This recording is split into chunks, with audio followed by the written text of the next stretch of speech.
आजच्या काळात महिला या प्रत्येक क्षेत्रात आघाडीवर असल्याचं दिसून येतं। क्रीडा, बँकिंग, राजकारण, खाजगी नोकरी ते व्यवसायामध्ये सुद्धा आपल्या महिला आज ठसा उमटवतात। आराध्या करलकर या स्वयंरोजगाराच्या माध्यमातून स्वावलंबी कशा बनल्यात त्यांची यशोगाथा पाहूयात।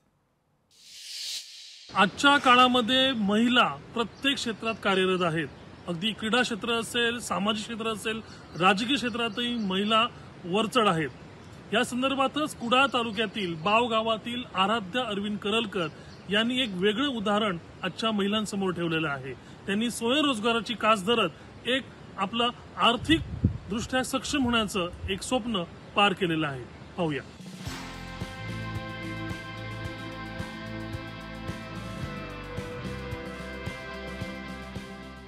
कुडाळ शहरापासून केवळ 6 किलोमीटर अंतरावर असलेल्या बाव गावातील आराध्या करलकर यांनी 12वी पर्यंतचं शिक्षण घेतलं आहे। स्वतःला काहीतरी करून दाखवायची त्यांची पहिल्यापासून मनीषा होती।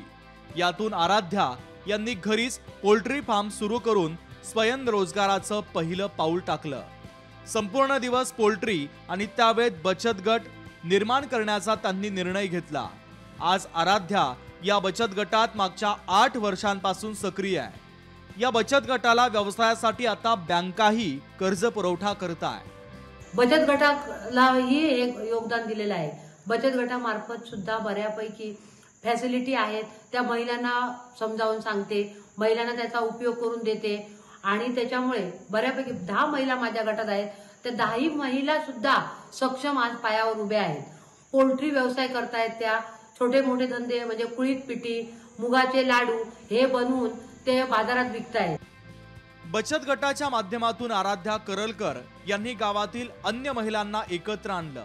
हा बचत गट प्रामुख्याने हंगामात भाजीपाला, नाचणीचं पीठ, कुळीतचं पिठी, मालवणी खाजे, नारळ, मालवणी गावठी तांदूळ बनवून विक्री करतो।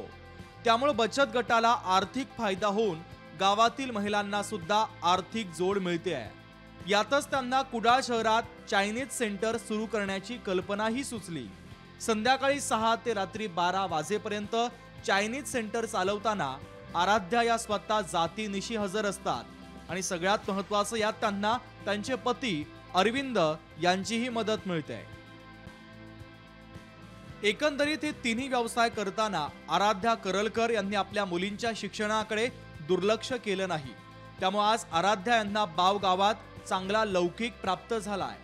महिलांनी केवळ नोकरीच्या मागे न लागता स्वयंरोजगाराची कास धरावी, यातून स्वतःची आणि कुटुंबाची आर्थिक प्रगती साधता येईल असं आराध्या सांगतायत। माझा स्वतःचा धंदा इथे पोल्ट्रीचा चालू केला।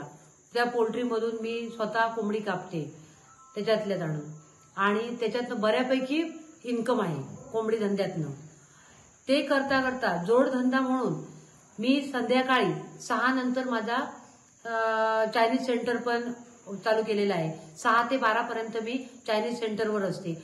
माझ्या आदर्श समूहामध्ये 12 सदस्य आहेत।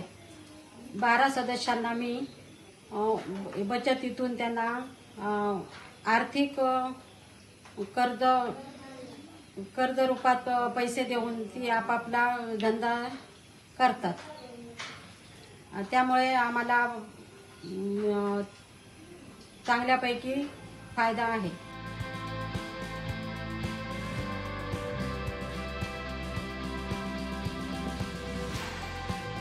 तर अशा प्रकारे आराध्या करलकर यांनी स्वयंरोजगारातून जे कर्तृत्व निर्माण केलं ते वाखाणण्याजोगं आहे।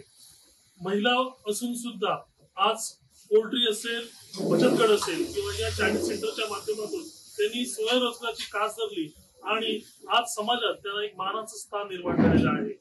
अशा प्रकारे अन्य महिलांनी सुद्धा त्यांचं उदाहरण घेऊन भविष्यात असंच कार्य करावं ही अपेक्षा। त्यामुळे योगेश सर, रोहन नाईक, लोकशाही मराठी, सिंधुदुर्ग। लोकशाही मराठी ऐका, पहा, जागरूक रहा।